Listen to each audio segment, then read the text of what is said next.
Hello, c'est dans Jean 4, verset 43 à 54. Un petit contexte, donc cette histoire elle est assez particulière et je l'aime énormément. Donc dans ce cas-ci, on a un père, un officier qui vient auprès de Jésus parce qu'il demande justement la guérison de son fils qui est à la maison. Donc, alors une fois que l'officier fait sa requête auprès de Jésus, Jésus lui dit « Rentre chez toi, ton fils est guéri ». Une fois qu'il arrive chez lui, il va constater justement le miracle. Il va constater que le moment où Christ avait déclaré la guérison, c'est le moment où le fils a été guéri. J'aime énormément cette histoire parce que premièrement, je me dis, on a toutes, une fois dans notre vie, reçu des paroles, des déclarations prophétiques qui déclaraient un changement dans nos vies. Et pourtant, une fois qu'on est rentré à la maison, on n'a pas spécialement vu un changement. Des fois même, les choses se sont empirées. Et face à cela, des fois, on peut se dire, mais qu'est-ce qui s'est passé? Est-ce que la parole était vraie? Est-ce que c'est moi? Est-ce que c'est Dieu? Et donc, d'incrédulité et de crainte qui peut s'installer dans nos cœurs.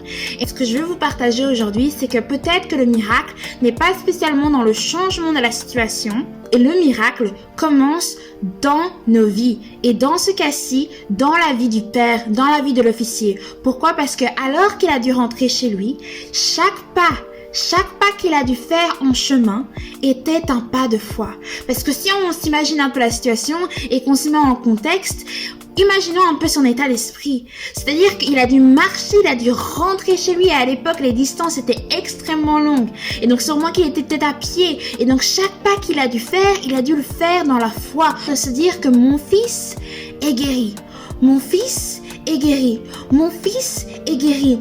Et c'est vraiment mon encouragement pour 2021. C'est que pour toutes les paroles de miracles que l'on a reçues, les déclarations de miracles que l'on a reçues durant 2020 et 2019 et qu'on n'a peut-être pas vues de manière tangible en 2020, que l'on puisse marcher en 2021, avec foi pour chaque pas, avec l'assurance que ma famille est transformée, que mon corps est restauré, que je suis en bonne santé, que j'ai un nouveau travail, que j'ai des nouvelles opportunités, que mon mariage est restauré. Nous sommes le miracle en devenir. La manière dont on marche, la manière dont on s'exprime, l'assurance avec laquelle nous marchons spirituellement détermine le miracle que nous verrons une fois que nous arriverons à destination. Et ce qui est vraiment intéressant, c'est que la destination, c'est chaque pas que nous posons. Dans le sens que ce qui témoigne de notre foi, ce sont nos actions.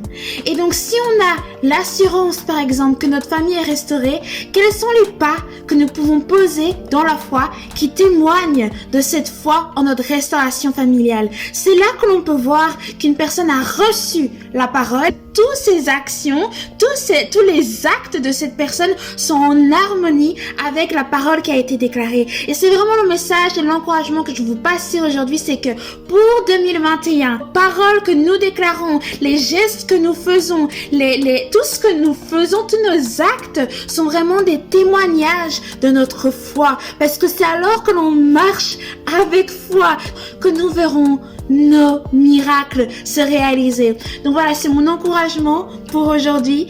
Et je sais que la graine de foi qui est nécessaire pour vivre dans la foi est en vous. C'est Christ en vous. Donc c'est possible. Cette année qui va débuter peut réellement être une année miraculeuse. C'est à nous de marcher dans la foi. Je vous souhaite de joyeuses fêtes, une bonne année.